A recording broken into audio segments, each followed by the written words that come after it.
সুন্দরবনের দোবাকি জঙ্গলে চলে এসেছি আমরা। তো দেখো বন্ধুরা, আমরা লঞ্চ থেকে নেমে পড়েছি সবাই, আর পাশের লঞ্চের মানুষজন নামছে।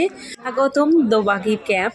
আর এটা দেখো প্রচুর মানুষের ভিড়, কারণ অনেক লঞ্চের মানুষ একসাথে নামা হয়েছে। দোবাকি জঙ্গলে কে কে এসেছে অবশ্যই জানিও বন্ধুরা। আর এখানে তো ভীষণ জঙ্গল চারিদিকে, যে রাস্তাগুলো গিয়েছে তার সাইডে তার দিয়ে ঘেরা আছে, কারণ বনের তো সমস্ত পশু এর অনেক ভিতরে আছে। তো যাই হোক, আমরা যাচ্ছি হেঁটে এখান দিয়ে, আর অনেক মানুষের ভিড় দেখতেই পাচ্ছ। যেহেতু রাস্তাটা একটু সরু করে, তো সেই জন্য সব পরপর লাইন দিয়ে যাওয়া হচ্ছে।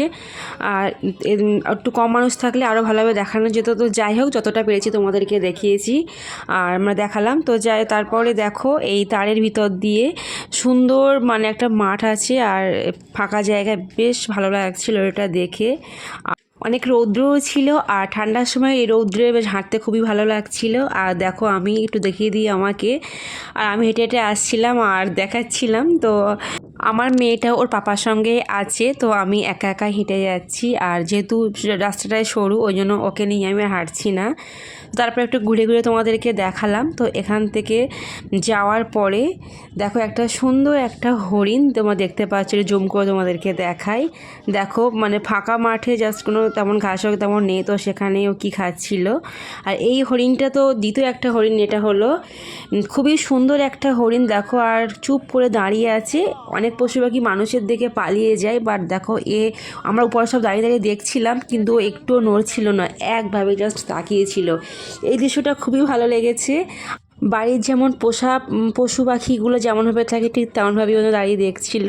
তারপর এখান থেকে চলে গেলাম টাওয়ারে। আর প্রত্যেক মানে ক্যাম্পের ভিতরে একটা করে টাওয়ার আছে, যেটা ওখানে উপরে উঠলে সব পুরো জঙ্গলটাই দেখা যাবে। তো ফাইনালি আমি উপরে চলে এসেছি, আর তোমাদেরকে জাস্ট একটু দেখাবো পুরো এখানকার দোবাকির এরিয়াটা। তো দেখো, আমি জাস্ট একটু একটু করে তোমাদেরকে দেখাই। আর দেখো, ওইখানে একটা বড় ঝিল টাইপের আছে, আর এখানে তো প্রচুর জঙ্গল আছে। তারপরে নানা রকমের গাছপালা এখানে আছে, যেহেতু এটা সুন্দরবনেরই এরিয়া। তারপরে দেখো, অনেক মানুষজন হেঁটে হেঁটে যাচ্ছিল। আর এর যেহেতু উপর রাস্তাটা উপর দিয়েই করেছে, আর নিচে তো অনেক পশু পাখি এখানে থাকে, সেই জন্য। তারপরে তোমাদেরকে একটা জিনিস দেখাই। ওগুলো হচ্ছে এক ধরনের পাখি। দেখো, কত হাঁস পাখি একসাথে স্নান করছে, আর এই দৃশ্যটা খুবই সুন্দর ছিল। তারপরে তোমাদেরকে জাস্ট তার অপর সাইডগুলো একটু দেখিয়ে দেব। দেখানোর পরে দেখো, একটা আমার ভাই, তোমাদেরকে একটু দেখাই। ও একটু ফটো ভিডিও করছিল, তো ওকে একটু ক্যাপচার করে নিলাম। তো তারপরে এখান থেকে নেমে গেলাম। নেমে যাওয়ার পরে দেখো, ওদিক দিয়ে রাস্তায় গিয়েছে, বাট ওটা যেহেতু বন্ধ ছিল, তারপরে আমরা এখান থেকে চলে যাব দোবাকির মানে যেখান দিয়ে উঠেছি তার পরের যে ঘাটটা আছে, মানে বার হওয়ার রাস্তাটা। তো আমি ঝাউ গাছের উপর দিয়ে একটু মানে হাত দিয়ে হেঁটে হেঁটে আসছিলাম, আর বেশ ভালোই লাগছিল।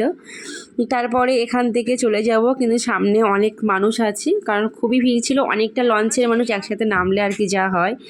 তারপর এখান থেকে বার হয়ে যাব। আমার আয়াতের পাপা, আমার দিদি, আমার জিজু সবাই সামনে দিয়ে হেঁটে চলে গিয়েছে আগে, আর আমি যেহেতু পিছিয়ে পড়েছি। তো তারপরে লঞ্চে আর তোমাদেরকে আরও একজনকে দেখায়। এটা হলো আমার দিদি, আর তার সাথে সোয়ান জিয়ানো আছে। আর তারপরে আমরা চলে আসলাম ঘাটে। আর দেখো, কত মানুষের ভিড়, একসঙ্গে সবাই লাইন দিয়ে দাঁড়িয়ে আছে, প্রত্যেকটা যে যার লঞ্চে সবাই উঠবে বলে। এখানে আমার হাজব্যান্ড আর বন্ধুদেরকে নিয়ে একটু ফটো ভিডিও করছিল, তো আমি একটু ওদেরকে ক্যাপচার করে নিলাম। নেওয়ার পরে চলে এসেছি দোবাকির ঘাটে। এখান থেকে আমরা লঞ্চে উঠে যাব। তো বাই বাই দোবাকি। তো আমরা চলে যাব এবার লঞ্চে। দেখো, আজকে কোলে নিয়ে নিয়েছিল পাপা। অনেক মানুষের ভিড়, যেহেতু ছোটো।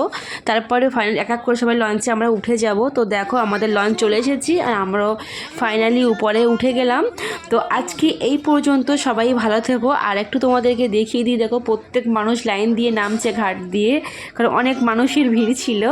তারপরে আমি লঞ্চ থেকে দেখাচ্ছিলাম এগুলো। তো আমি তো আলো উঠিয়ে চলে এসেছি লঞ্চের ভিতরে। তো আজকে এই পর্যন্ত বন্ধুরা, টাটা বাই বাই, আল্লাহ হাফেজ।